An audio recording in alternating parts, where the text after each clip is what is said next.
Good afternoon, Brandy. This is Professor Anderson with a little bit of feedback for your rough draft of writing assignment number 2. So first, I love how you have modeled the, this is your paper. I have it in 2 places. Let's see here. Hold on just a second. I was looking up. Okay, wait a minute. Oh, this is Tom. Here we go. I'm sorry. I like how you all of a sudden looked at. I see both of these. You've modeled very closely the prompted work or the work that was given as an example, which is great because that's the reason that they're given as examples. And all of a sudden, my brain just stopped. I'm thinking, wait a minute. I know she did something on work. I've read this paper like twice, and yours is sitting, standing desks, and this is telecommuting. And for some reason, my brain just stopped for a second. So sorry about that. But yes, I like how you've used that as a template. That's why they're there. Perfect example. It's called using resources. And that I can tell a lot from a student just by the way that they've structured their paper, whether or not they're following the guidelines, and you're doing a great job. So this is not your paper. This one is. And so what I can see here is you've given us a quick introduction.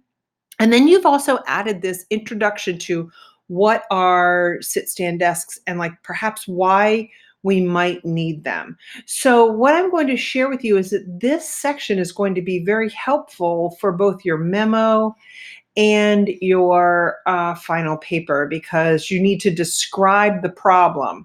Now, for the purposes of this synthesis of literature review, you don't need to describe the problem in as much depth.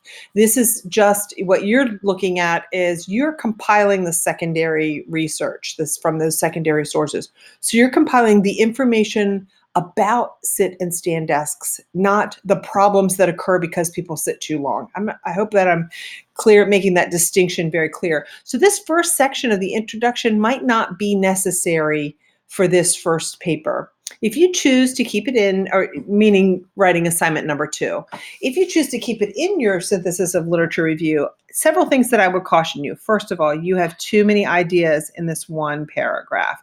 So just like a sentence needs to be about one idea, a paragraph needs to center and focus on just one concept developed. So that's the first thing. And I would share here you have this idea of how much time people go into sitting. So this is like one idea. The next is that the time creates a sedentary behavior lifestyle. That's another idea. And then the fact that there are additional types of alternatives to sedentary workspace. And one of those alternatives is the sit-stand station. So those are 4 separate ideas that you have inside of here. So if you choose to keep it, break those out.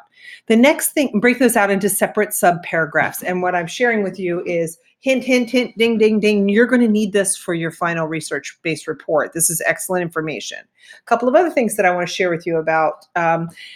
This is just modifying or finessing your writing. So in here, you have tons of direct quotes, which is excellent. It shares with me you are looking into research. You are trying to make certain that this is founded, credible, evidentiary report.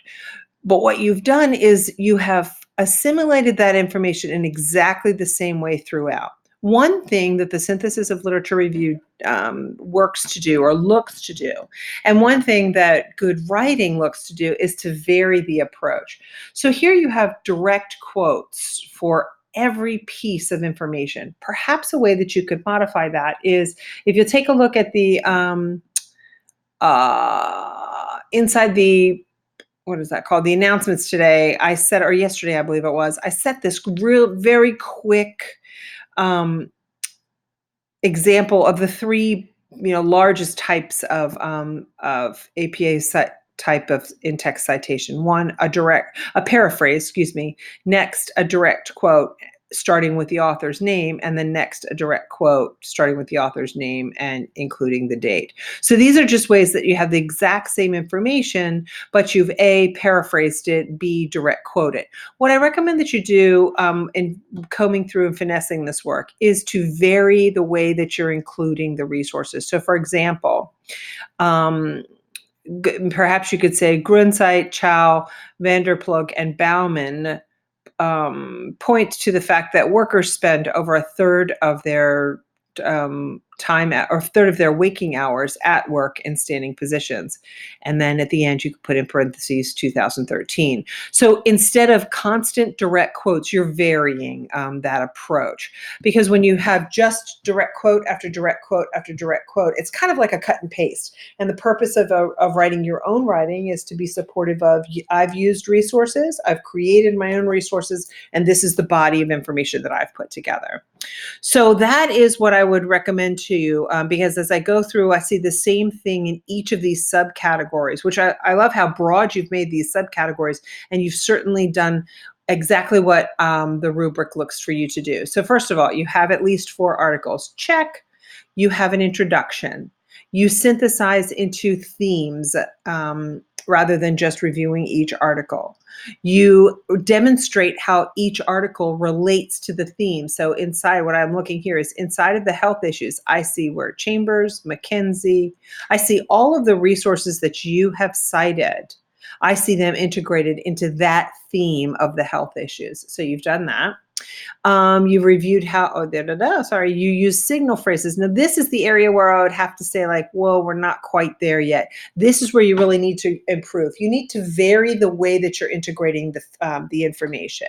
And you do provide a summary. All of those citations are beautiful APA citation using the standard method for APA. So you've done a great job there. I just recommend varying it. And then let's just get to the last one. So the final paper, you're going to need at least 7 sources in all. And at the end of your paper, I think I recalled only, oh, I do see 8, sorry.